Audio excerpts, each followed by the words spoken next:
கர்த்தருக்கு ஸ்தோத்திரம். அடியேனுக்கு தந்த கிருபைக்காய் நான் கர்த்தரை ஸ்தோத்தரிக்கிறேன். யோபுவின் புஸ்தகம் 1ஆம் அதிகாரம் 5ஆம் வசனத்தை வாசிப்போம். யோபுவின் புஸ்தகம் 1ஆம் அதிகாரம் 5வது வசனம். விருந்து செய்கிற அவரவருடைய நாள்முறை முடிகிற போது யோபு ஒருவேளை என் குமாரர் பாவம் செய்து தேவனை தங்கள் இருதயத்திலே தூசித்திருப்பார்கள் என்று சொல்லி அவர்களை அழைத்தனுப்பி பரிசுத்தப்படுத்தி அதிகாலமே எழுந்து அவர்கள் எல்லாருடைய இலக்கத்தின்படியேயும் சர்வாங்க தகன பலிகளை செலுத்துவான். இந்த பிரகாரமாக யோபு அந்நாட்களில் எல்லாம் செய்து வருவான். யோபு தன்னுடைய உயிரோடு இருக்கிற நாள் வரைக்கும் தன்னை ஆசீர்வதித்த, தன்னையும் தன் குடும்பத்தையும் தன் பிள்ளைகளையும் தனக்குண்டான எல்லாவற்றையும் பாதுகாத்த, எனக்காக இரவும் பகலும் உறங்காமலும் தூங்காமலும் இருந்து என்னையும் என் குடும்பத்தையும் கண்ணின் மணி போல பாதுகாக்கிற அந்த கர்த்தருக்காய் அவரை பிரியப்படுத்துகிற காரியங்களை அவன் உயிரோடு இருக்கிற நாளெல்லாம் அவன் செய்து வந்தான். அப்ப நாமும் நம்முடைய குடும்பமும் யோபுட்டேந்து ஒரு பாடம் கற்றுக்கொண்டோம். என்னவென்றால், என்னையும் என் குடும்பத்தையும் என் பிள்ளைகளையும் இதுவரைக்கும் பராமரித்து, இதுவரைக்கும் ஆசீர்வதித்து, அவர் உறங்காமலும் தூங்காமலும் இருந்து என்னை கண்ணின் மணி போல பாதுகாத்த அந்த கர்த்தருக்காய் அவருக்கு பிரியமானதை செய்ய என் உயிரோடு இருக்கும் நாளெல்லாம் அதை நான் செய்து கொண்டு வருவேன். அப்ப யோபு அவர் உயிரோடு இருக்கிற நாளெல்லாம் தன் குடும்பத்துக்காக அவர் என்ன பாதுகாத்தாரு, என் குடும்பத்துக்காக இவ்வளவு கஷ்டப்பட்டாரு, என் குடும்பத்துக்காக இவ்வளவு ஆலய உண்டு பண்ணி இருக்கிறாரு, என் குடும்பத்துக்காக ஒரு கோபுரத்தை கட்டி வச்சிருக்கிறாரு என்று எண்ணி யோபு தன்னையும் தன் குடும்பத்தையும் அந்த பரலோக ராஜ்யத்துக்கு கொண்டு போவதற்காக சர்வாங்க தகன பலிகளை செலுத்தி வந்தார். தேவனுடைய பிரயாசம் வீணாய் போகக்கூடாது என்பதற்காக யோபு தன் குடும்பத்துல சர்வாங்க தகன பலிகை செலுத்தி வந்தான். அப்ப சர்வாங்க தகன பலி என்றால் என்ன? சர்வ அங்கங்களையும் தகனமாக பலி செலுத்துவதுதான் சர்வாங்க தகன பலி. அப்ப ஒரு ஆட்டை கொண்டு வந்து முதலாவது தலையை அறுப்பார்கள். அந்த தலை தனியாக எடுத்து வைக்கப்படும். அந்த தலை தனியாக போக போது உள்ள இருக்கிற ரத்தம் எல்லாம் வெளியே வர வேண்டும். காரணம், எம்டியான பாத்திரத்தை தான் கர்த்தர் என்ன செய்வார்? எல்லாவற்றாலும் அவர் நிரப்புவார். இங்க ரத்தம் எல்லாம் வெளியே வரலனா அவர் எல்லாவற்றையும் கொண்டு என்ன செய்ய மாட்டார்? நிரப்ப மாட்டார். அப்ப எந்த பாத்திரத்தை நிரப்புவார்? வெறுமையாய் இருக்கிற பாத்திரம்தான் நிரப்பப்படும். பாத்திரம் இல்லை என்று சொல்லிவிட்டால் எண்ணெயும் நின்று போகும். அப்ப தன்னைத்தானே வெறுமையாக்குகிறவனை கர்த்தர் எல்லாவற்றை கொண்டும் எல்லாவற்றாலும் அவனை நிரப்ப வல்லவராய் இருக்கிறார். அப்ப நம்ம எப்படி ஆகணும்? எம்டி ஆகணும். என் தலைமையில ஒண்ணு இல்லை, என் கையின் பிரயாசத்துல ஒண்ணு இல்லை, என் அறிவுல ஒண்ணு இல்லை, என் படிப்புல ஒண்ணு இல்லை, எல்லாம் வெறுமையாக்கப்படணும். அந்த பாத்திரத்தை தான் நிரப்புவா. நீங்க எந்த பாத்திரத்தை நிரப்புவோம்? வெறுமையா இருக்கிற பாத்திரத்தை தானே நிரப்புவோம். அதே போல எல்லாம் வெறுமையா வந்துடும். இப்ப தலையை எடுத்து வெளியே வச்சாச்சு. இப்ப தலையில சில பாகங்கள் தகனிக்கப்படணும்.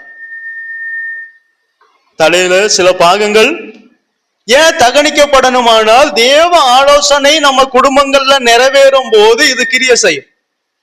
சாத்தான் எப்ப கிரியை செய்வான்னா, தேவ ஆலோசனை நம்ம குடும்பங்கள்ல நிறைவேறும் போது, தேவனை விருப்பமானது நம்ம குடும்பங்களில் நடக்கும் போது உள்ள யாரு கிரியை செய்வா? சாத்தான் கிரியை செய்வான். அவன் கிரியை செய்வதும் நம்முடைய அவயம்தான். தேவன் கிரியை செய்வதும் நம்முடைய அவயம்தான்.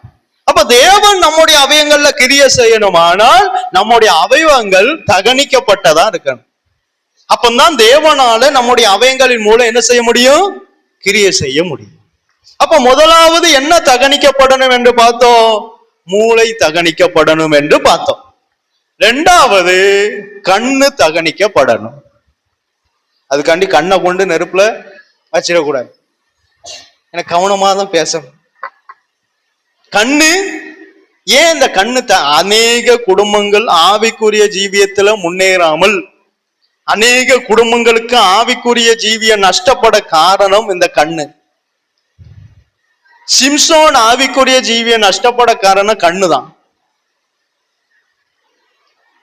நம்ம கண்கள் தான் ரொம்ப முக்கியம். எரேமியா தீர்க்கதரிசி ஒரு கண்களை பத்தி சொல்றார். நீங்க வாசிங்க, எரேமியா 5ஆம் அதிகாரம் 21ஆம் வசனத்தை வாசிங்க. கண்கள் இருந்தும் காணாமலும். கண்கள் இருந்தும், அப்ப கண்ணு இருக்கு, ஆனா என்ன செய்ய முடியல? அப்ப அந்த கண்கள் என்ன செய்யப்படல? திறக்கப்படல. யாக்கோபு பார்க்க 12 பிள்ளைகளையும் நிறுத்திட்டு 12 பிள்ளைகளே என்னிடத்தில் வாருங்கள், உங்களுக்கு கடைசி காலத்தில் நடக்கக்கூடியதை நான் உங்களுக்கு அறிவிப்பேன். அப்ப யாக்கோபினுடைய கண்கள் எதை பார்க்கு? ஆனா அந்த பார்வை நம்மகிட்ட இருக்கா? ஏன்னா நம்ம கண்கள் மூடப்பட்டிருக்கு, அவன் கண்கள் திறக்கப்பட்டிருக்கு.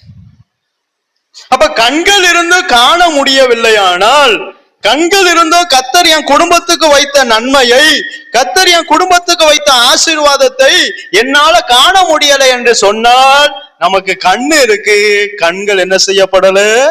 திறக்கப்படல. அப்ப தேவ சித்தத்தை அறியவும், என் குடும்பத்துக்கு கர்த்தர் வைத்த நன்மையை நான் காணவும், என் குடும்பத்துக்கு கர்த்தர் வைத்த ஆசீர்வாதத்தை நான் பார்க்கவும் என் கண்கள் என்ன செய்யப்படணும்? திறக்கப்படணும். ஆகாருக்கு ஆசீர்வாதம் இருக்கு, பக்கத்திலேயே இருக்கு. ஆகாருக்கு நன்மையும் பக்கத்திலேயே இருக்கு. ஆனா என்ன செய்யப்படல? கண்கள் திறக்கப்படல. கண்ணு இருக்கு, ஆனா ஆவிக்குரிய காரியங்களை காணக்கூடிய கண்கள் இல்லை.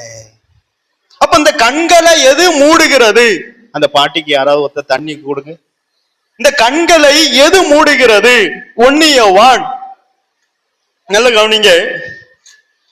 இந்த பாட்டிக்கு தண்ணி கொடுங்க தான் சொன்ன, எல்லாரும் அப்படியே பாக்கீங்க. கண்கள், திறக்கப்பட்ட கண்கள் மூடப்படுவதற்கும் மூடப்பட்ட கண்கள் திறக்கப்படாமல் இருப்பதற்கும் 3 என்ன இருக்கு? நம்முடைய கண்கள்ல 3 காரியம் இருக்கும். எல்லா கண்களையும் 3 இருக்காது. நம்முடைய ஒவ்வொருத்தருடைய கண்கள்ல ஒவ்வொன்னு இருக்கலாம், இல்ல 2 காரியம் இருக்கலாம், அல்லது 3 இருக்கலாம், அல்லது இல்லாமலும் இருக்கலாம். அதுல வித்தியாசங்கள். அவன் இந்த 3 காரியத்தை பத்தி நம்ம பார்த்துட்டு முடிச்சிருவோம். வாசிங்க 1 யோவான் 2ஆம் அதிகாரம், 1 யோவான் நிருபம் 2ஆம் அதிகாரம் 16ஆம் வசனத்தை வாசிங்க. ஏனெனில் மாம்சத்தின் இச்சையும் கண்களின் இச்சையும். அப்ப கண்கள் இருக்கு, இந்த கண்கள்ல என்ன இருக்கு? ஒரு இச்சை இருக்கு. கண்கள் திறக்கப்படாமல் இருப்பதற்கும் திறக்கப்பட்ட கண்கள் அடைக்கப்படுவதற்கும் இந்த இச்சையானது தடையாக மாறும். அப்ப முதலாவது கண்களில் இருந்து அந்த இச்சையை எடுத்து தகனிக்கணும்.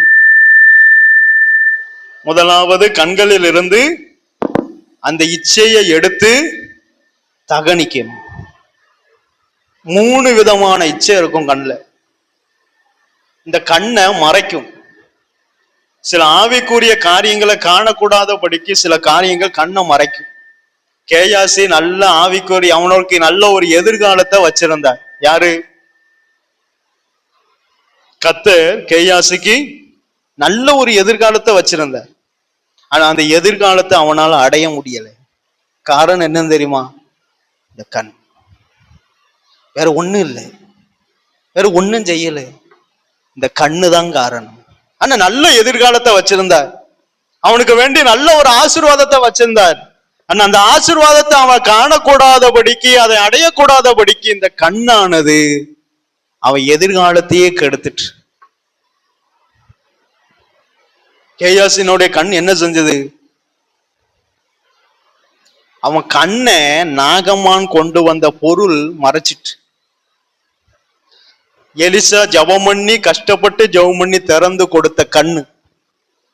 இப்ப எத்தனையோ பேரு கண்கள் திறக்கப்பட்டு இருக்க காரணம், எத்தனையோ பேர் நமக்காக ஜெபம் பண்ணுறதுனால. அப்படி ஜெபம் பண்ணி நமக்காக திறந்து தந்த கண்களை நாம இச்சையினால என்ன செய்யக்கூடாது? எலிசா கஷ்டப்பட்டு ஜெபம் பண்ண, கர்த்தாவே இவன் கண்களை திறந்தருளும். திறக்கப்பட்ட கண் இப்ப அடைக்கப்பட்டது. ஐயா, நாகமான் கொண்டு வந்த காணிக்கை எலிசா கண்ணால பார்க்கல. ஏன்னா அது கண்ணை மறைக்கும். பணம் வந்து கண்ணை மறைச்சிடும். எப்பேற்பட்ட நேர்மையா வாழணும்னு நினைச்சாலும் பணம் வந்து என்ன செய்யும்? சில ஆபீசர்ட்ட போய் கேளுங்க, பணம் என் கண்ணை மறைச்சிட்டும். அப்ப பணத்துக்கு என்ன இருக்கு? அந்த இச்சை வந்து கண்ணை மறைச்சிருமா. நேர்மையிலிருந்து, நீதியிலிருந்து, நியாயத்திலிருந்து கண்ணை மறைச்சிடும். இப்ப எத்தனையோ போலீஸ்காரங்க, எத்தனையோ டாக்டர்மார்கள், எத்தனையோ ஜட்ஜு கூட நீதியாய் நியாயமா என்ன செய்யவில்லை, இருப்பதில்லை. காரணம் என்ன? பணம் கண்ணை மறைக்கி. பணத்து மேல உள்ள ஒரு இச்சை. பணம் பணம்னு இருந்தா அந்த பணம் நம்ம கண்ணை மறைச்சிடும். கண்ணை மறைச்சிட்டுன்னு வைங்களேன், தேவன் வைத்த நன்மையை நம்ம கண்கள் காணாது. நீங்க பிரசங்கி 2ஆம் அதிகாரம் 10ஆம் வசனத்தை வாசிங்க. பிரசங்கியின் புஸ்தகம் 2ஆம் அதிகாரம் 10வது வசனத்தை வாசிங்க. என் கண்கள் இச்சித்தவைகளில். இது யார் எழுதுனா? சாலமோன். நல்ல ஞான இருதயத்தை கொடுத்திருந்தார். ஞான இருதயம் திறக்கப்பட்டிருந்த சாலமோனுடைய கண்களை எதுக்கு இடம் கொடுத்துட்டார்? வாசிங்க 10ஆம் வசனம். என் கண்கள் இச்சித்தவைகளில் ஒன்றையும் நான் அவைகளுக்கு தடை பண்ணவில்லை. என் கண்ணு எதெல்லாம் இச்சித்ததோ அதெல்லாம் வாங்கிட்டேன். என் கண்ணு ஃப்ரிட்ஜை பார்த்தா ஃப்ரிட்ஜை வாங்கிட்டேன். ஏரோப்ளேனை பார்த்தா ஏரோப்ளேனும் வாங்கிட்டேன். ஆடி காரை பார்த்தேன், ஆடி காரையும் வாங்கிட்டேன்.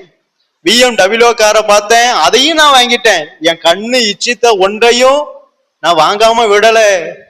இதெல்லாம் வாங்கினேயே, ஆனா கர்த்தர் வைத்த ஆசீர்வாதத்தை வாங்காம போயிட்டியே. கண்களின் இச்சை எல்லாத்தையும் வாங்க சொல்லிச்சு, எல்லாத்தையும் வாங்கினா. ஆனா ஆவிக்குரிய கண்கள் அடைக்கப்பட்டு போச்சு. காரணம் என்ன? பணம். பணம் கையில இருந்தோடனே அது வாங்கணும் இது வாங்கணும் தோணும். நம்ம கை சும்மா இருக்காது. பத்தியலா, பணம் இல்லைன்னா ஒண்ணு வாங்க வேண்டாம், பேசாம கடை அப்படிம்போம். பணம் இருந்தா பாருங்க, நம்ம கை அப்படியே சும்மா இருக்காது, என்னத்தையாவது செய்ய சொல்லும். பணம் சாலமோனுக்கு நிறைய இருந்த உடனே அவர் அதை வாங்கணும் இதை வாங்கணும் எல்லாம் வாங்கிட்டார். அவர் இச்சித்த ஒன்றையும் தடை பண்ணல. பணத்தை வச்சு எல்லாமே வாங்கினார். ஆனா ஒண்ணை இழந்துட்டார். உலகம் முழுவதும் நீ ஆதாயப்படுத்தினாலும் உன் ஆத்துமாவை நீ நஷ்டப்படுத்தினால் உனக்கு லாபம் என்ன? அதை இழந்துட்டாரே. எல்லாம் வாங்கின சாலமோனே, எல்லா சந்தோஷத்தையும் அனுபவிச்ச, ஆனா பரலோக சந்தோஷத்தையும் அனுபவிக்கலையே. ஞான இருதயத்தை கொடுத்தாரே, கண்ணை திறந்து கொடுத்தாரே, ஆனா அந்த கண்கள்ல இச்சை வந்து கண்ணை மறைச்சிட்டே. அதனாலதான் உபாகமம் 16ஆம் அதிகாரம் 19ஆம் வசனத்துல மோசே ஒரு வசனம் எழுதினார் பாருங்க. வாசிங்க. உபாகமம் 16ஆம் அதிகாரம் 19ஆம் வசனம். நியாயத்தை புரட்டாதிருப்பாயாக, முகதாட்சண்யம் பண்ணாமலும் பரிதானம் வாங்காமலும் இருப்பாயாக. பரிதானம் ஞானிகளின் கண்களை குருடாக்கி. பரிதானம் ஞானியாய் இருக்கிறவனுடைய கண்களையும் குருடாக்கி. நீதிமான்களின் நியாயங்களை தாறுமாறாக்கும். இப்போ அநேகருக்கு எங்க நீதி கிடைக்கும் கோர்ட்ல? காரணம் என்ன? பரிதானம் ஞானிகளுடைய கண்ணெல்லாம் என்ன செஞ்சது? மறைச்சிது, குருடாக்கிரு. பணம் கண்ணை மறைச்சி நீதி கிடைக்கிறவங்களுக்கு நீதி கிடைக்காம போயிரு. அப்ப பணத்தினால நீதியவே மாத்த முடியுது, ஜட்ஜையே மாத்த முடியுது. பணத்துக்கு அவ்வளவு இது இருக்கு, இச்சை. தா என்று சொல்லுகிற போதும் என்ற மனதுடன் கூடிய தேவ பக்தியே மிகுந்த ஆதாயம். நம்மளாம் கிறிஸ்தவங்களுக்கு தான் அதிக ஆசை. ஒரு அக்கா ஏதாவது சேலை கட்டிட்டு போனா போதும், இந்த அக்கா சேலை நல்லா இருக்கே, இது எங்க வாங்கியிருப்பாங்க, எவ்வளவு ரூபாய் இருக்கும், இதே மாதிரி நம்மளும் அடுத்த கடைக்கு போனா வாங்கணுமே, அந்த அண்ணன் நல்ல பைக் வச்சிருக்காரு, இந்த பைக்கு நல்லா இருக்கே, கண்ணை கவருது. எது? பல்சர் பைக்கும் ஸ்பெண்டர் பைக்கும் இன்னொன்னு என்னெல்லாமோ வந்துட்டு நமக்கு தெரியாது. பைக்கு கண்ணை என்ன செய்யுது? கவருது. கண்களின் இச்சை. கண்கள்ல இச்சை விழுந்துட்டுனா கஷ்டங்க. ஏன்னா தேவன் உங்களுக்குன்னு ஒரு நன்மையை வச்சிருப்பார், தேவன் உங்களுக்குன்னு ஒரு எதிர்காலத்தை வச்சிருப்பார். அந்த எதிர்காலமே நஷ்டமா ஆயிருது. காரணம் என்ன? சின்ன கண். அடுத்து ஒண்ணு பணத்தின் மேல என்ன போக கூடாது, ரெண்டாவது பொருள் மேல இச்சை போக கூடாது, பொருள் ஆசை. நீங்க என்னாகமம் 22ஆம் அதிகாரம் 31ஆம் வசனத்தை வாசிங்க. அப்பொழுது கர்த்தர் பிலேயாமின் கண்களை திறந்தார். அவன் கண்ணு எப்ப மூடப்பட்டது? ஐயா, கர்த்தருடைய தீர்க்கதரிசி தானே, கர்த்தர்ட்ட இருந்து வாங்கி கொடுக்கிறவன் தானே. அப்ப ஏன் கர்த்தர் அவன் கண்ணை திறந்தார்? அவன் கண்ணு எப்ப மூடப்பட்டது? பாலாக்கு கொண்டு வந்த பொருளாசை. பொருளாசை பிலேயாமினுடைய கண்ணை மூடிற்று. பிலேயாமினுடைய கண்ணை மூடினதுனால இஸ்ரவேல் ஜனங்களையே சபிக்க போற, அவங்களுக்கு விரோதமாய் செய்ய போற. காரணம் பணம், பொருள் கண்ணை மறைச்சிட்டு. எப்போ நம்மள பணமோ பொருளோ பெண்ணோ கண்ணை மறைக்கோ, அப்போது நாம அடுத்தவங்களுக்கு விரோதமா எழும்ப ஆரம்பிச்சிருவோம். காரணம் கண்களின் இச்சை. பொருளாசை பிழையாமையே மாத்திட்ட. பிழையாமே, நீ போகிற வழி எனக்கு மாறுபாடா இருக்குன்றாரு. காரணம் நீ போற வழியில உன் கண்ணுல என்ன இருக்கு? பொருளாசை இருக்கு. அந்த பொருளாசை இருந்ததுனால கழுத கண்ணுக்கு தெரிந்த தூதன் பிலேயாமினுடைய கண்ணுக்கு அது வரைக்கும் தெரிஞ்சார், அது வரைக்கும் திறக்கப்பட்டு இருந்தது. ஆனா பாலா கொண்டு வந்த அந்த பொருளை பார்த்த உடனே கண்ணு மூடிட்டு. கர்த்தருடைய வார்த்தை பெருசா பொருள் பெருசான்னு பார்த்த போது இதுதான் பெருசு. ஐயா, கர்த்தருடைய வார்த்தையே கொடுக்கும் போது நம்ம தான் இருக்கலையே ஏழையா இருப்போம். ஏன்னா கர்த்தருடைய வார்த்தையை கொடுத்தா சில நஷ்டங்கள் கஷ்டங்களை என்ன செய்யணும்?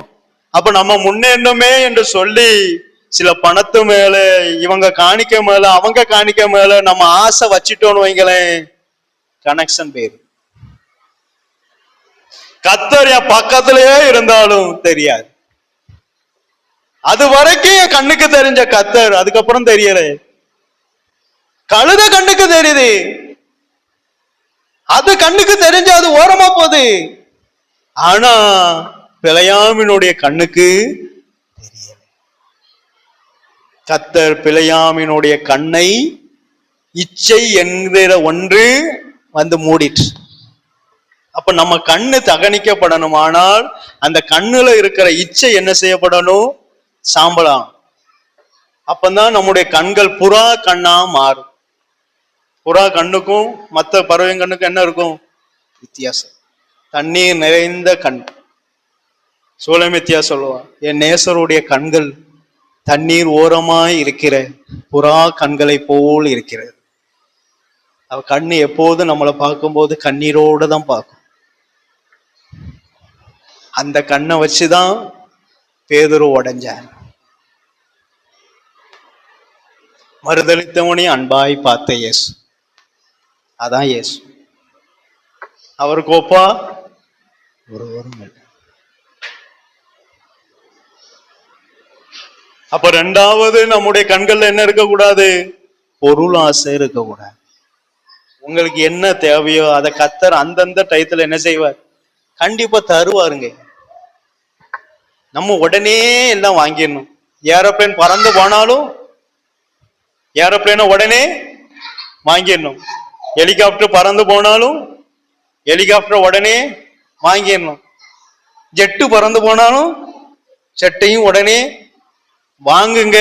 நான் வேண்டான்னு சொல்லல, கத்த தரும்போது வாங்குங்க. அதுதான் ஆசீர்வாதம்.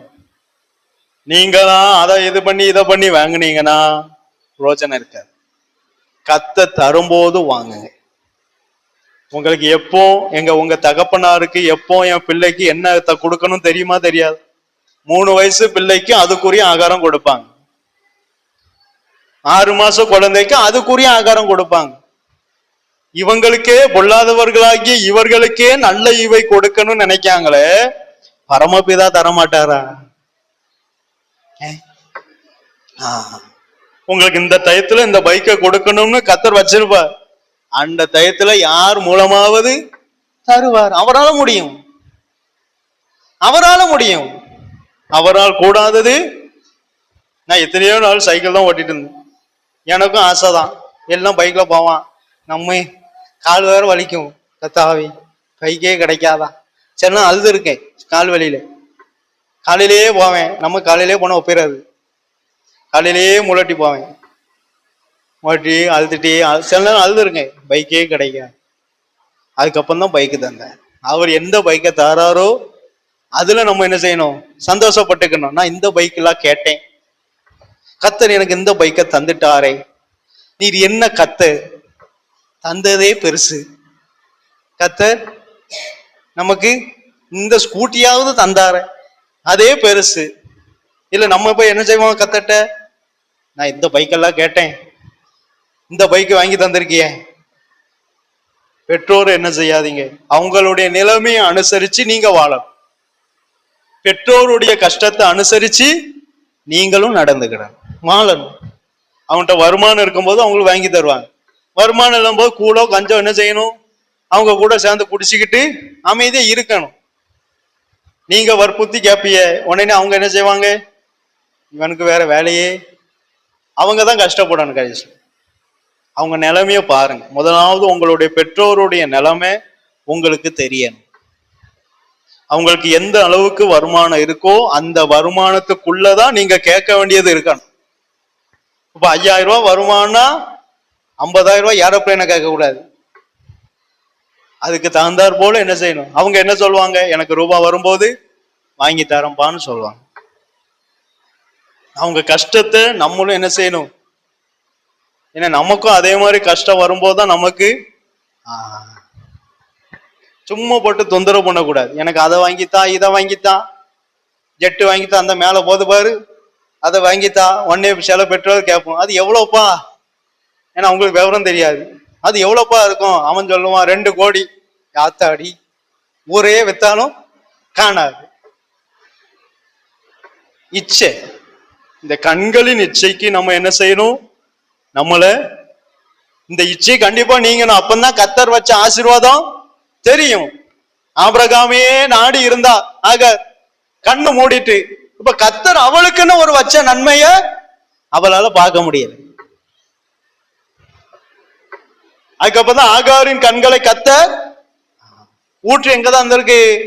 பக்கத்துலதான். மூணாவது பெண்ணின் இச்சை. சிம்சோனுக்கு பெண்ணு மேல அவள் என் கண்ணுக்கு மிகவும் பிரியமானவள்.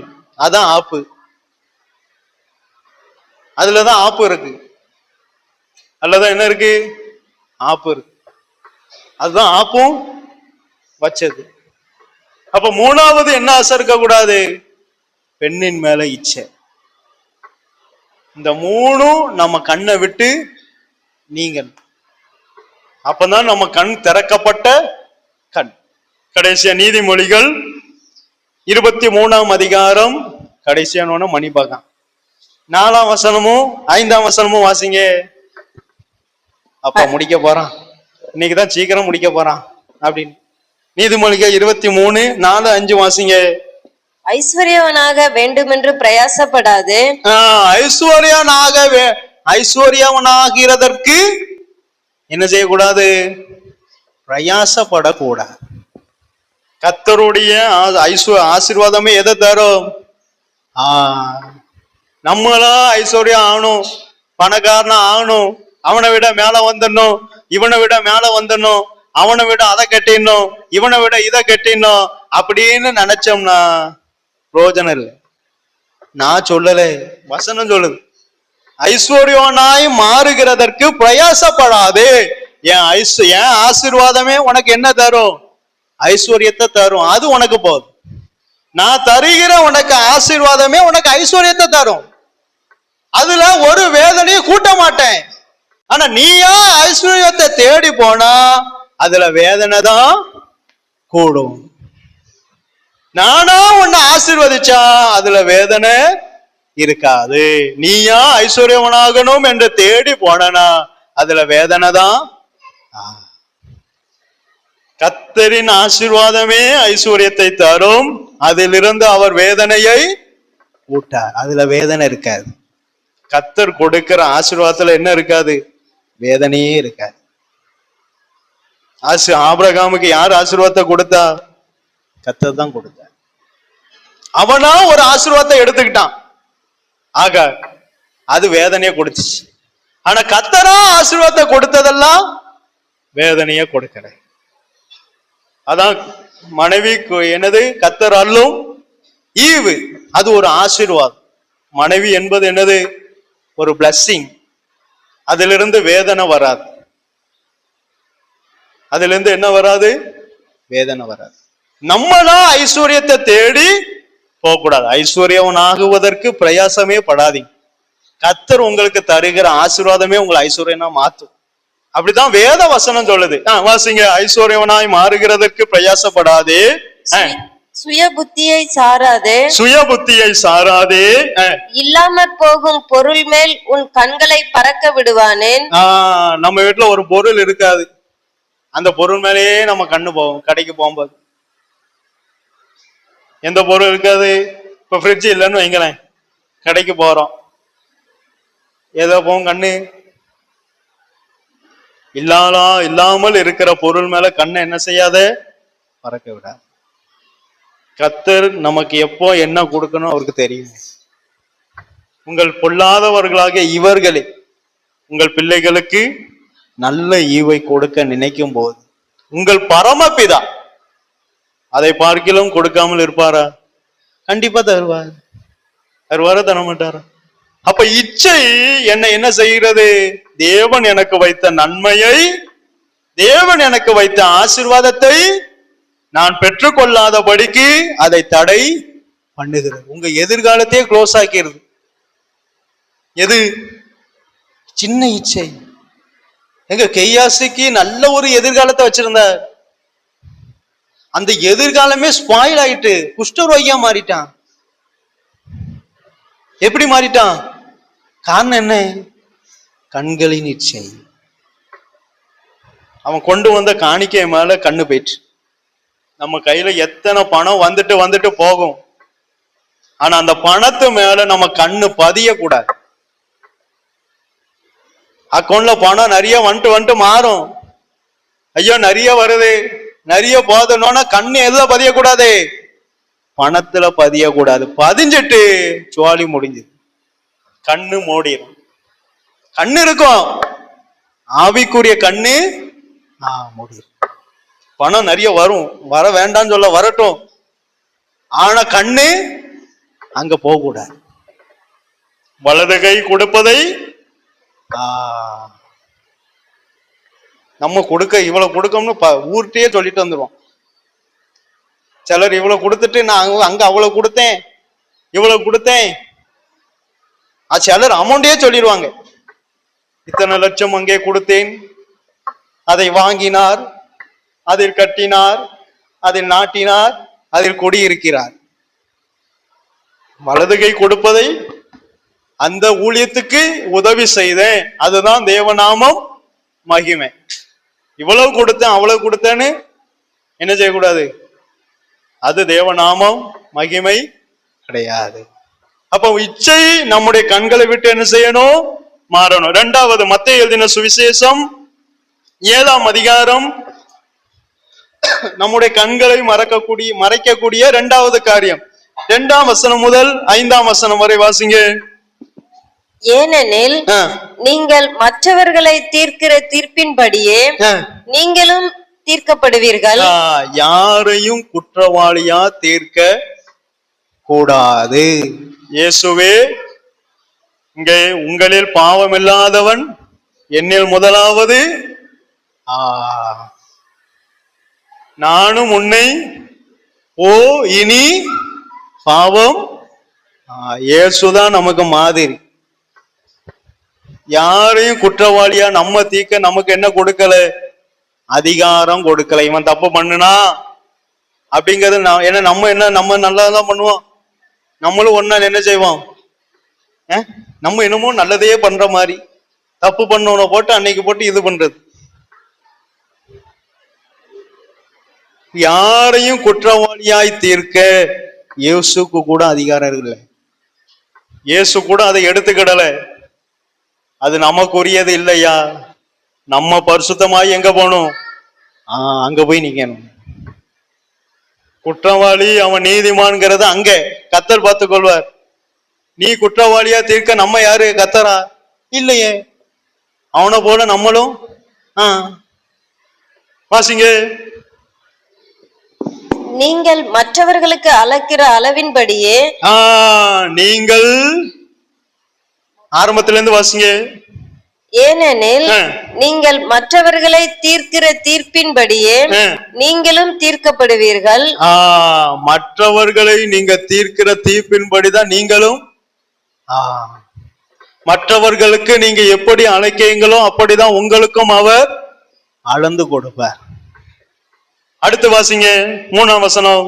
நீ உன் கண்ணில் இருக்கிற உத்திரத்தை உணராமல். இரண்டாவது, எனக்கு ஆவிக்குரிய கண்களை திறக்க கூடாதபடிக்கு இருப்பதும் எனக்கு திறக்கப்பட்ட ஆவிக்குரிய கண்களை மூடுவதும் உத்திரம். இந்த உத்திரம் என்ன செய்யுமானால் என்னை நான் நிதானித்து அறிய விடாது, என்னை நான் பரிசுத்தப்படுத்திக் கொள்ள விடாது, என்னை நான் பரலோகத்துக்கு ஆயத்தப்படுத்திக் கொள்ள விடாது. இது மற்றவங்களே தான் பார்க்கும். எவனை விழுங்கலாம், எவன் மேல என்ன குற்றம் சுமத்தலாம். தானியேல் அவன் பாட்டுக்கு ஜெபம் பண்ணிட்டு இருக்கான், அவனை குற்றம் சுமத்தன்னு வெளியே நிக்கான். இப்படின்னு ஒரு 4-5 பேர் என்ன செய்வாங்க, கண்டிப்பா இருப்பாங்க. இந்த கோஷ்டியெல்லாம் வெற்றணும், அதெல்லாம் கண்டுக்கிடவே கூடாது. குற்றம் கண்டுபிடிக்கிறது. ஏன்னா இங்க கண்ணுல என்ன இருக்கு, உத்தரம் இருக்கு. இது உணராமல் அடுத்தவன் கண்ணில் இருக்கிற துரும்பை வாசிங்க. உன் சகோதரன் கண்ணில் இருக்கிற துரும்பை பார்க்கிறது என்ன, இதோ உன் கண்ணில் உத்திரம் இருக்கையில் உன் சகோதரனை நோக்கி நான் உன் கண்ணில் இருக்கும் துரும்பை எடுத்து போடட்டும் என்று. முதலாவது இயேசு எதை விரும்புதார், நீ பரிசுத்தமாக, நீ குணப்பட்ட பின்பு உன் சகோதரனை குணப்படுத்த வகைப்பாரு. நீ ஜெபம் பண்ணாம உன் சகோதரனை போய் ஜெபம் பண்ணு. நீ பரிசுத்தமாகாம பரிசுத்தமாகுன்னா அவன் எங்க ஆவான், அவன் எங்க ஆவான்? வாங்கல்ல இருக்கிற உத்தரத்தையே இன்னும் உணரல, அடுத்தவங்கல்ல இருக்க துரும்ப எதுக்கு எடுக்க போகணும்? ஐயா, காயினுடைய கண்ணுல உத்தரம் இருக்க போய்தான் தன்னைத்தானே நிதானித்து அறிகிற அறிவு காயினுக்கு இல்லை. அதனால தனக்குத்தானே மண்ணள்ளி போட்டுக்கிட்டான். பாவம் அவன் வீட்டு வாசல் படியில வந்து இருக்க காரணம் யாருன்னா காயின் தான். ஏன்னா காயினுடைய கண்ணுல இருக்கிற உத்தரத்தை அவன் என்ன செய்யல, எடுக்கல. ஆபேல் காணிக்கையே அங்கீகரிச்சாரு. ஏன் காணிக்கையை அங்கீகரிக்கல? அவனையே அங்க இது பண்ணதாரு, ஏன் என்னையே இங்க இது பண்ண மாட்டேக்காரு? இப்படி மத்தவங்களை பார்த்து பார்த்து பார்த்து பார்த்து தன்னைத்தானே நிதானித்து அறிகிற அறிவு போயிற்று. தான் காணிக்கைய ஏன் அங்கீகரிக்கலன்னு அவன் உணர்ந்திருந்தான்னா அவனை கர்த்தர் இன்னும் அதிகமா ஆசீர்வதிச்சிருப்பார். அப்ப ஆசீர்வாதத்துக்கு தடை யாரு? காயின் தான். பாவம் வீட்டு வாசற்பல்ல வந்து படுத்திருக்க காரணம் யாரு? காயின் தான். அவன் காணிக்கையை அங்கீகரிக்கல, அப்படிதான் உணரும். அப்போ உத்தரம் என்ன செய்கிறது? அவங்களுக்கு பேர் என்ன பேரு? வாசிங்க, தொடர்ந்து வாசிங்க. மாயக்காரனே. மாயக்காரரே. அவங்களுக்கு பேர் என்ன பேரு? அப்ப என்னைக்கு நம்ம குற்றத்தை உணராம மற்றவங்க குற்றத்தைய பார்த்துட்டு இருக்கோமோ அன்னையில இருந்து நம்ம பேர் என்ன பேரு? மாயக்காரன். யார் பார்வையில? தேவன் பார்வையில. நமக்கு தேவனுடைய பார்வைதான் ரொம்ப முக்கியம் ஐயா. இந்த உலகத்தில் உள்ள பார்வை முக்கியமே இல்லை. நமக்கு தேவன் பார்வைதான் ரொம்ப முக்கியம். அவர் பார்வைக்கு நீதிமானா இருக்கணும், அவர் பார்வைக்கு உண்மையா இருக்கணும், அவர் பார்வைக்கு எல்லாவற்றையும் எல்லாமா இருக்கணும். அவர் பார்வைக்கு இவங்க யாரு? மாயக்காரர். அப்ப இரண்டாவது, தேவன் வைத்த நன்மையை, தேவன் வைத்த ஆசீர்வாதத்தை நான் சுதந்திரித்து கொள்ளாமல் போக என் கண்ணில் இருக்கிற உத்தரத்தையும் நான் என்ன செய்ய வேண்டும்? தகனிக்க வேண்டும். சங்கீதம் 10ஆம் சங்கீதம் 8ஆம் வசனத்தை வாசிங்க.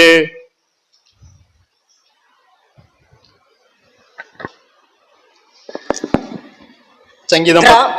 கிராமங்களின் ஒளிப்பிடங்களிலே பதிவிருந்து மறைவிடங்களிலே குற்றமற்றவனை கொல்லுகிறான். திக்கற்றவர்களை பிடிக்க அவன் கண்கள் நோக்கி கொண்டிருக்கிறது. அப்ப இந்த கண்கள்ல என்ன இருக்கு? இந்த கண்கள்ல என்ன இருக்கு? உத்தரம் இருக்கு. உத்தரம் இருக்க போய்தான் அடுத்தவனை பிடிக்கவே இவன் வகை தேடுதான். இதுதாங்க நம்ம முன்னேற்றத்துக்கே தடை.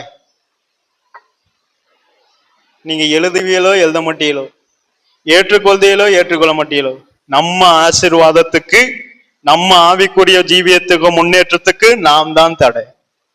அது யார் மேல நீங்க பழி சுமத்தினாலும் அது மிகையாகாது.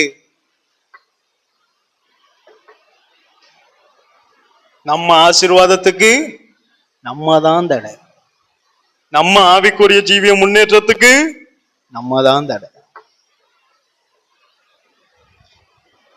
அப்ப ஒண்ணு, என் கண்களில் இருந்து எதை எடுக்கணும்? இச்சையே எடுக்கணும், தகனிக்கணும். இரண்டாவது எதை தகனிக்கணும்? உத்தரத்தை தகனிக்கணும். மூணாவது வாசிங்க, சங்கீதம் 73:7 முடிச்சிருவோம். சங்கீதம் 73ஆம் சங்கீதம் 7ஆம் வசனம். அவர்கள் கண்கள் கொழுப்பினால் எடுப்பாய் பார்க்கிறது. மூன்றாவது, அவர்கள் கண்கள்ல என்ன இருக்கும்? கொழுப்பு இருக்கும். அந்த கொழுப்பு எடுப்பாய் தான் பார்க்கும்.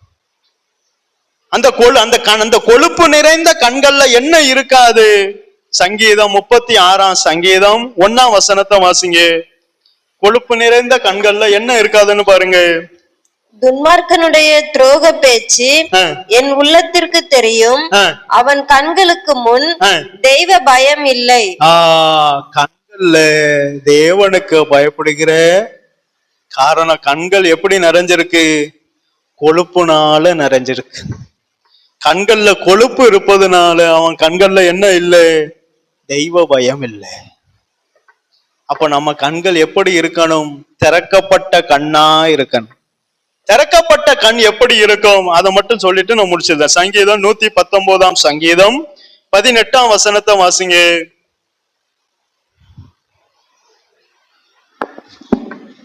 உமது வேதத்தில் உள்ள அதிசயங்களை நான் பார்க்கும்படிக்கு என் கண்களை திறந்தருளும்.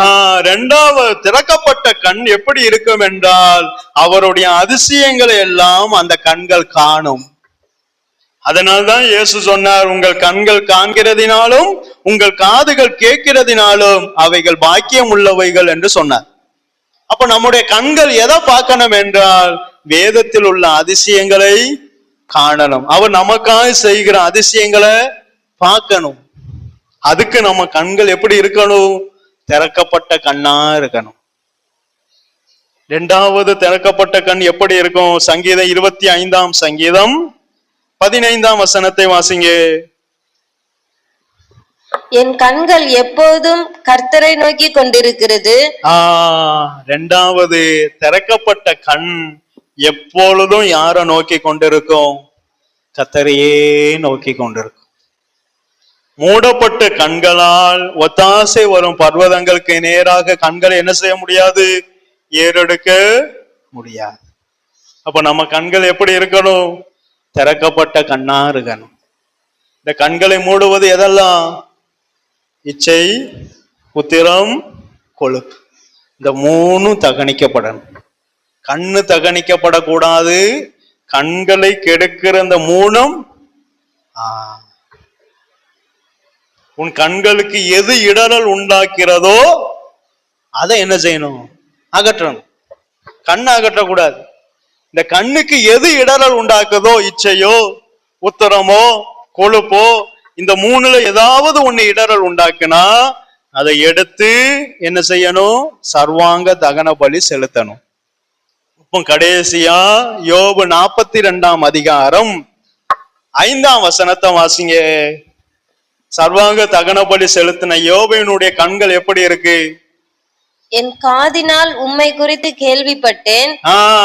இது வரைக்கும் 41 அதிகாரம் வரைக்கும் கர்த்தர் நல்லவர், இயேசு என்னை நடத்தினார், இயேசு பாதுகாத்தார், அவர் ஆலோசனை கர்த்தர், சமாதான பிரபு, நித்திய பிதா, சதா காலமும் உயிரோடு இருக்கிறவர், ஆதியும் அந்தமாய் இருக்கிறவர், 7 குத்து விளக்குகளின் நடுவே பிரகாசிக்கிறவர் என்பதையெல்லாம் நான் கேள்விப்பட்டேன். ஆனா கேள்விப்பட்ட இயேசுவை என் கண்கள் இப்போது பாக்கு. எப்படி பாக்கு? காரணம், நான் சர்வாங்க தகன பலிய செலுத்தினேன்.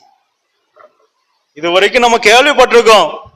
அவர் வரும்போது நம்ம கண்கள் அவரை பார்க்கும். அந்நிய கண்கள் அல்ல, என் சொந்த கண் அவரை காணும். அப்படிப்பட்ட கண்களை நாம காத்து கொள்ளணும்.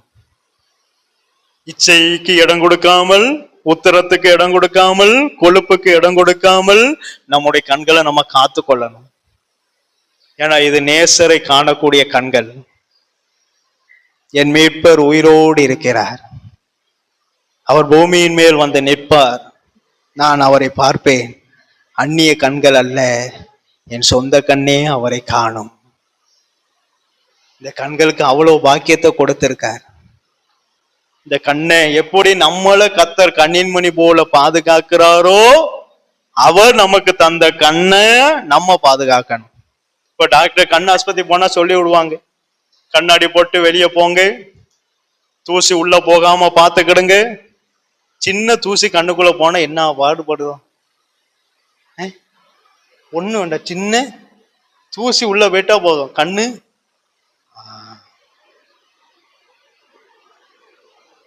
அதே போலதான் அந்த கண்ணு ரொம்ப முக்கியம். இந்த கண்ணு யார பார்க்க போகுது? இயேசுவை பார்க்க போகுது. ஆவிக்குரிய கண். இந்த கண்ணுக்குள்ள ஏதாவது தூசி விழுந்தா நம்ம நேரா ஆஸ்பத்திரி போயிடுவோம். ஆனா ஆவிக்குரிய கண்ணுல தூசி விழுந்தா நம்ம செய்ய வேண்டிய ஒரே வேலை, அதை எடுத்து தகனிக்கணும்.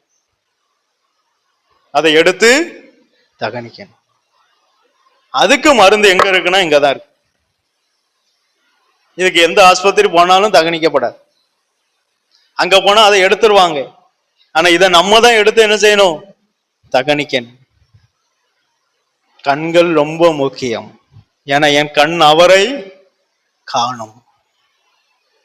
ஒரு நாள் நம்ம இயேசு என்ன செய்வோம்? பார்ப்போம்.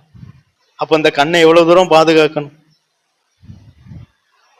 இந்த கண்ணை மூடிடக்கூடாது. இந்த கண் இருள் அடைந்திடக்கூடாது. இந்த கண் மங்கலாயிடக்கூடாது. மோசேயினுடைய கண் என்ன செய்யவில்லை? இருளடையவில்லை. கானான் தேசத்தை மோசே பார்த்தான்.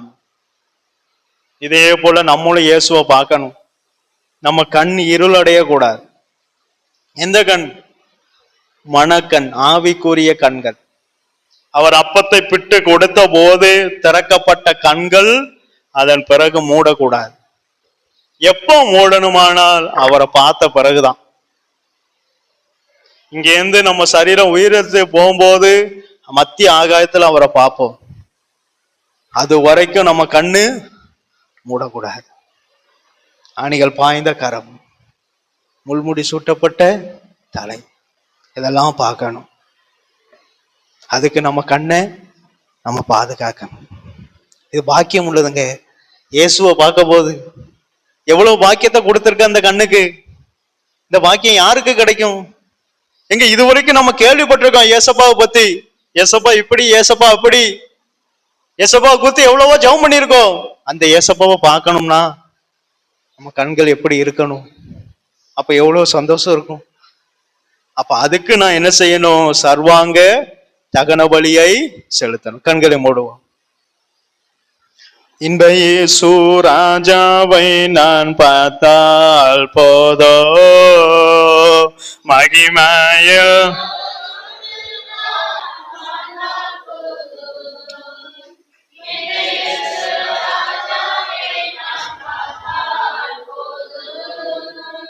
மகிமையில் அவரோடு நான் வாழ்ந்தால் போதோ, நித்தியமா மோட்ச வீட்டில் சேர்ந்தால் போதோ, நித்தியமா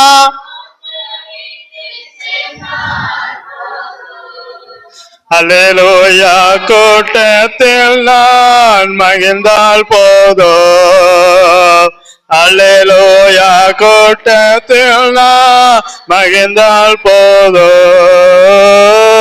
இந்த இயேசு பார்த்தால் போதோ, மகிமையில் அவரோடு நான் போதோ, முள்மூடி சூட்டப்பட்ட பார்மே போர் கிரீடம் சூட்டி நானும் புகழ்ந்திடுவேன். முள் கிரீடம்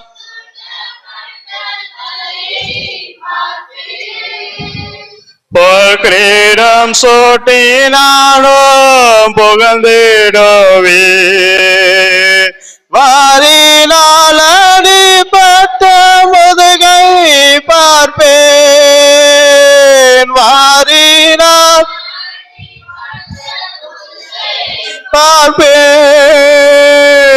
ஒவ்வொரு காயங்களா முத்தம் செய்வேன், ஒவ்வொரு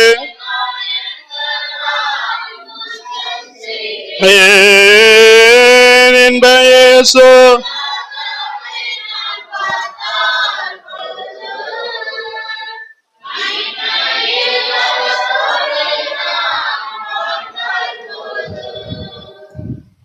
நமக்காய் அடிக்கப்பட்டு, நமக்காய் நொறுக்கப்பட்டு, உழுது சாலை போல உழுத முதுகை, நம்மை தூக்கி எடுத்த கரங்களை, நம்மை சுமந்த அந்த கரங்களை, கூப்பிட்ட நேரமெல்லாம் நமக்காய் ஓடி வந்து நம்மை பாதுகாத்து நமக்கு வேண்டிய எல்லா நன்மையும் தந்த அந்த இயேசப்பாவை நம்ம பார்க்க போறோம். நம்ம கண்களை காத்து கொண்டா போதும். நமக்காய் குன்றுகளை தாண்டி, எத்தனையோ மலைகளை தாண்டி, நமக்கு ஒரு கஷ்டங்கும் போது யாருமே வராம இருந்தாங்க. ஆனா அந்த ஏசப்பா வந்தாங்க. நமக்கு ஒரு நஷ்டம்னு வந்தபோது யாருமே கை கொடுக்காம இருந்தாங்க. ஆனா அந்த ஏசப்பா கை கொடுத்தாங்க. நம்மளை எல்லாரும் புறக்கணித்த போது யாருமே நமக்கு ஆறுதல் சொல்ல ஆளே இல்லாம இருந்தோம். ஆனா ஏசப்பா நம்ம கூட இருந்து ஆறுதல் சொன்னாங்க. அந்த ஏசப்பாவை பார்க்கணும், அந்த ஏசப்பாவை பார்க்கணும். அப்படிப்பட்ட கண்கள் பாக்கியம் உள்ளவைகள். அந்த ஏசப்பாவை பார்க்கும்போது, அந்த ஆணிகள் பாய்ந்த கரத்தை பார்க்கும்போது நமக்கு எவ்வளவு சந்தோஷம் இருக்கும். கோடி ரூபாய் கொடுத்தால் அந்த சந்தோஷத்துக்கு ஈடே இல்லை. நமக்குன்னு ஒண்ணுன்னு வரும்போது, யாருமே வராமல் இருந்த போதெல்லாம் ஏசப்பா வந்து கூட இருந்தார். நீ ஒண்ணுக்கும் உதவ மாட்டேன்னு சொன்ன போதெல்லாம் ஏசப்பா வந்து ஆறுதல் படுத்தினார்.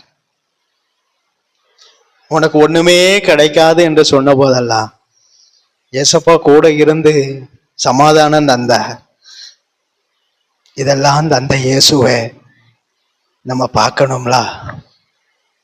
அது எவ்வளவு ஆசை. நம்மளை போஷித்தார், நமக்கு வேண்டியதெல்லாம் தந்தார். இதுவரைக்கும் அவரை குறித்து கேள்விப்பட்டோம். யோபு சொல்றார், இப்பொழுது என் கண்கள் உம்மை காண்கிறது. எவ்வளவு பெரிய பாக்கியம். அந்த பாக்கியத்தை எங்களுக்கும் எங்களுடைய சபைக்கும் சபையில் உள்ள ஒவ்வொருவருக்கும் ஒவ்வொரு குடும்பத்துக்கும் நீ தாரும் கர்த்தாவே, நீ தாரும் கர்த்தாவே, நீ தாரும் கர்த்தாவே. அந்த கிருபைக்காய் நாம் கர்த்தரை சோத்தரிப்போம். சோத்தராம் சோத்தராம் சோத்தராம் சோத்தராம் சோத்தராம் சோத்தராம். ஒரே ஒரு வாட்டி அந்த பாட்டை மட்டும் படிச்சுட்டு நம்ம முடிச்சிருவோம். முள் கிரீடம் சூட்டப்பட்ட போர் கிரீடம்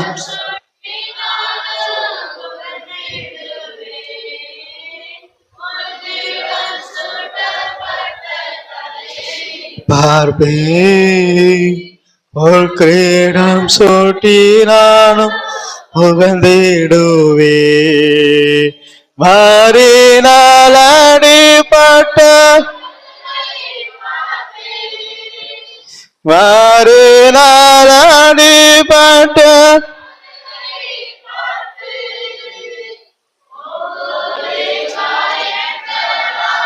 முத்தம் செய்வே.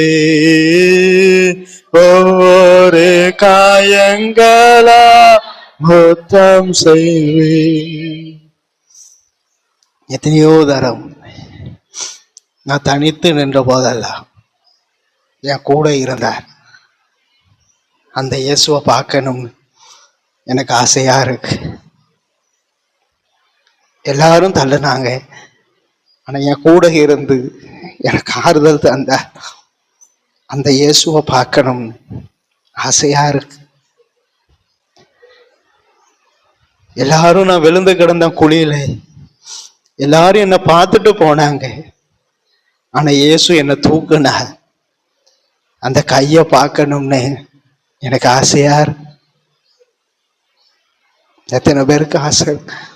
உங்களை எவ்வளவோ கஷ்டத்திலிருந்து தூக்கி இருக்க, இவ்வளவோ நிலைமையிலிருந்து நம்மளை ஆசீர்வச்சிருக்க. அந்த ஏசப்பாவை நம்ம பார்க்கணும்ல, எவ்வளவு சந்தோஷம் இருக்கும். அந்த ஏசப்பாவை பார்க்கும்போது நமக்கு எவ்வளவு சந்தோஷம் இருக்கும். அந்த சந்தோஷம்தான் ரட்சிப்பின் சந்தோஷம். அந்த சந்தோஷம்தான் ரட்சிப்பின் சந்தோஷம்.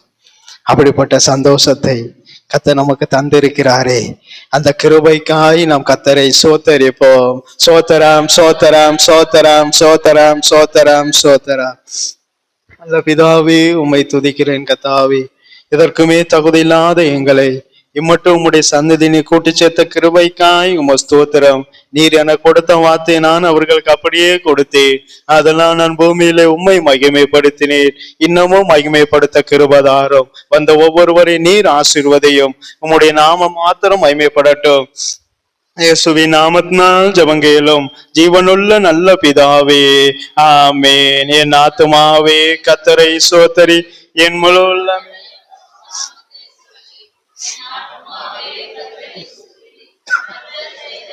எல்லா உபகாரங்களையும் மறவாதே. ஆமென். கர்த்தராகிய இயேசு கிறிஸ்துவினுடைய கிருபையும் பிதாவாகிய தேவனுடைய அன்பும் பரிசுத்த ஆவியானவருடைய ஐக்கியம் இன்றும் என்றும் எப்போதும் அவர் வருகை வரை நம் அனைவரோடும் கூட இருப்பதாக. ஆமென். இயேசு கிறிஸ்து முகாந்தரம் நாம் ஜெயந்த கத்தருக்காய் முண்டு அல்லேலூயா சொல்லுவோம். அல்லேலூயா, அல்லேலூயா, அல்லேலூயா.